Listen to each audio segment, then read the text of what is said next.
Welcome back to the Michigan Business Beat, brought to you on the Michigan Business Network. Chris Holman here. We're coming to you from the Grand Hotel. And why are we here? Well, this is the annual policy conference for the Detroit Regional Chamber of Commerce. Well, we're going to go statewide here, actually national and international with our next celebrity. It's the governor of the great state of Michigan, Gretchen Whitmer. Good to see you. How are you doing? I'm great. It's good to be with you. These are reasonably busy days for you. Reasonably. I mean, every day is a busy day in this job, but we pack a lot in when we're up here on the island for this conference. Yeah, there really is. And it's wonderful for all of us because, it take years to get all these people together. Absolutely. And it's great for us too, because we can talk to everyone in a pretty efficient manner. It get us kind of out of the way. Right. I know it.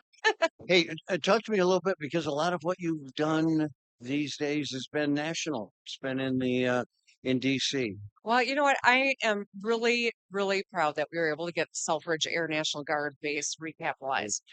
This fighter mission is worth about $850 million of annual economic impact. It is the linchpin to our growing aerospace and defense work. And we've landed some great investments over the last few years.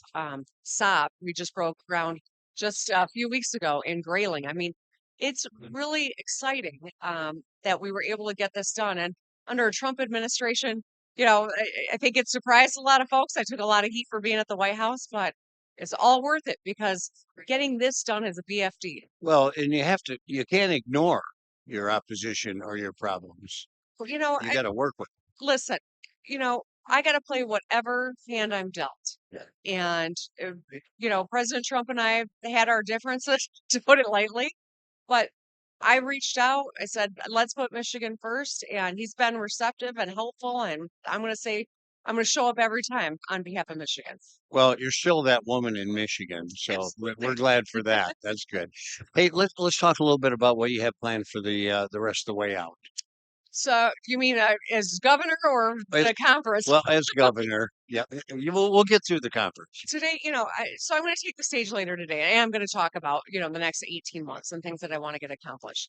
Michigan is a place where we can do hard things. We've got a great history of that, and the Mackinac Bridge is a great example of that. I want to make sure that we move the needle when it comes to literacy. I want to build the dam roads, of course, fix the dam roads, and land a chip plant. This is the linchpin of the future of our economy, and getting one in Michigan would be a big deal for diversification.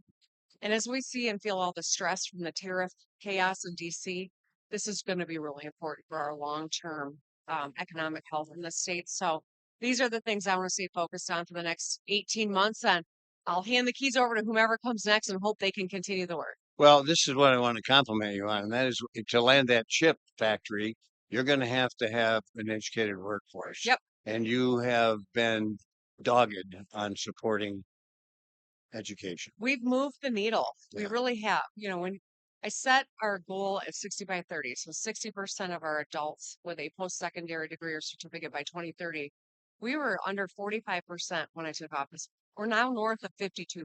So we're making great headway. And that's despite a pandemic, by the way. So all the opportunities that we've made available, people are taking advantage of them and upskilling. And that's the foundation of any economy. It's the people and the skills. No doubt about it. When you look back, proudest moments. And besides, this is a hard one because fix the damn roads, you've done an excellent job of doing. You can't fix them all. And in the summers, it's an inconvenience. Well, it feels like we talk about a lot of the same things every year up here, right? The work's never done. Yeah. And it's not that we're just spinning our wheels. It's just that there's always new challenges, new opportunities, and the work is never done. We always got to do more when it comes to education. We always got to do more when it comes to infrastructure. But we're making headway. And I think that's why you can see that Michiganders are feeling more optimistic about the state. We're worried about the federal, what's going on the national level. But they see the work every day in their commute with those orange barrels. Well, I have to tell you, I don't think Canada is going to become our 51st state. So nor should they. We love Canada. We do. Every opportunity I get, I want to make sure Michigan loves Canada. Michiganders love Canadians. We need you. We love you. And let's go back to being allies. I No, keep telling the president that too. yeah, well, and that's what I was going to say. How do you usurp that? Because that is one message, and hopefully they're understanding that that's a weird message to come out of DC. Well, with the recent, defeat that the administration had at the court saying their tariffs were illegal, I hope they abide by the ruling. Yeah. They're appealing it already, but I do worry about the Michigan and the American relationship with Canada. It's been so important. We're so intertwined economically. Hell, there are a lot of Michiganders who are dual citizens, right? I Yeah, mean, we are related, I have and family there. we gotta. This is an important relationship. It is, always has been. Governor, thanks for giving us a little bit of time. Absolutely. More importantly, thanks for the job you do. Thanks, Chris. Appreciate you. All right, Governor Gretchen Whitmer. Thank you. And we are coming to you from the Grand Hotel on Mackinac Island, the Detroit Regional Chamber of Commerce's annual policy conference. I'm Chris Holman. We'll be back with more.